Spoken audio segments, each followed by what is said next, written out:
بسم اللہ الرحمن الرحیم۔ پیش خدمت ہے خبر نامہ اہم عالمی خبروں کا خلاصہ۔ سوڈان سے 1866 افراد کو لے کر بحری جہاز جدہ پہنچ گیا۔ سعودی وزارت خارجہ کا کہنا ہے کہ مملکت غیر ملکی باشندوں کو وطن واپسی میں ہر ممکن مدد فراہم کر رہی ہے۔ سوڈان سے اب تک 96 ممالک کے 4738 افراد کا انخلاء کرا چکے ہیں۔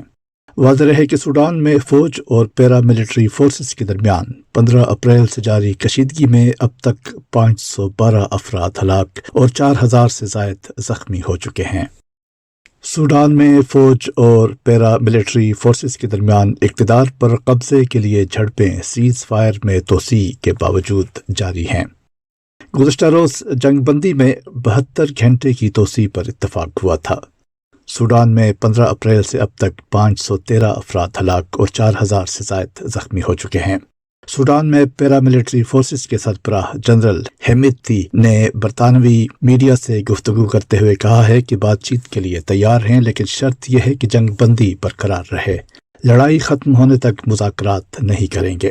سوڈانی فوج کی طرف سے جنگ بندی کے باوجود بمباری کی جا رہی ہے۔ ہم سوڈان کو تباہ نہیں کرنا چاہتے۔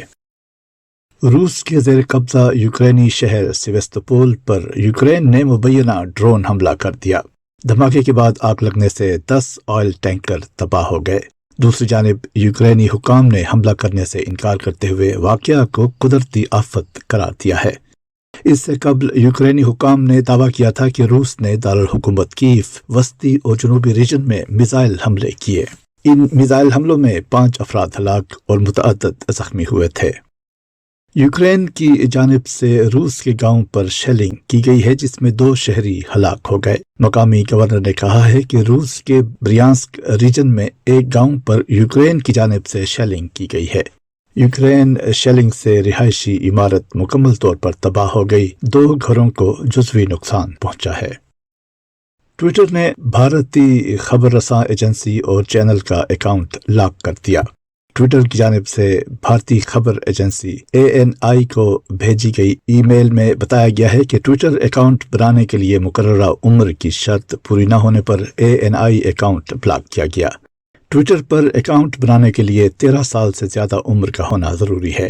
اسی طرح بھارتی چینل NDTV کا ٹویٹر اکاؤنٹ بھی لاک کر دیا گیا۔ امریکی فوج نے اپنے پائلٹس کو عارضی طور پر گراؤنڈ کر دیا اور ان کی مزید مطلوبہ تربیت کا فیصلہ کیا گیا ہے۔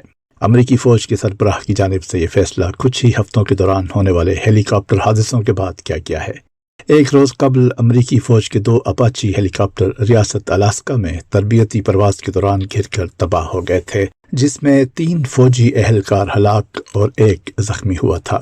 واضح رہے کہ 1 ماہ سے کم وقت میں اس نوعیت کا یہ دوسرا حادثہ ہے۔ امریکی ریاست ٹیکساس کے شہر کلیولینڈ میں فائرنگ سے بچے سمیت 5 افراد ہلاک اور 3 زخمی ہو گئے۔ پولیس کے مطابق فائرنگ ایک گھر میں ہوئی، جس کے نتیجے میں 8 سالہ بچے سمیت 5 افراد ہلاک جبکہ 3 زخمی ہوئے۔ فائرنگ کے بعد حملہ آور فرار ہو گیا۔ فائرنگ سے متاثرہ افراد کی عمریں 5 سے 40 برس کے درمیان ہیں۔ فائرنگ کے محرکات سے متعلق تحقیقات جاری ہیں۔ متحدہ عرب امارات کے خلاباز سلطان النیادی خلا میں چہل قدمی اور مشن مکمل کر کے انٹرنیشنل اسپیس سینٹر میں باحفاظت واپس آ گئے۔ سلطان النیادی کو خلا میں چہل قدمی کے لیے 55 گھنٹے سے زائد ٹریننگ دی گئی تھی۔ 41 سالہ سلطان النیادی امریکہ سے خلا میں روانہ ہوئے تھے۔ بھارت میں خواتین ایتھلیٹس کی جانب سے جنسی ہراسانی کے الزامات کا سامنا کرنے والے ریسلنگ فیڈریشن کے سربراہ برج بھوشن شرن سنگھ نے کہا ہے کہ میرے استعفی کا مطالبہ میرے لیے کوئی بڑی بات نہیں، لیکن میں مجرم کی طرح ایسا نہیں کروں گا۔ انہوں نے کہا کہ ریسلرز کے مطالبے تبدیل ہو رہے ہیں۔ پہلے انہوں نے میرے استعفی کا مطالبہ کیا، جس پر میں نے کہا کہ ایسا کرنا اپنے خلاف الزامات کو ماننا ہوگا۔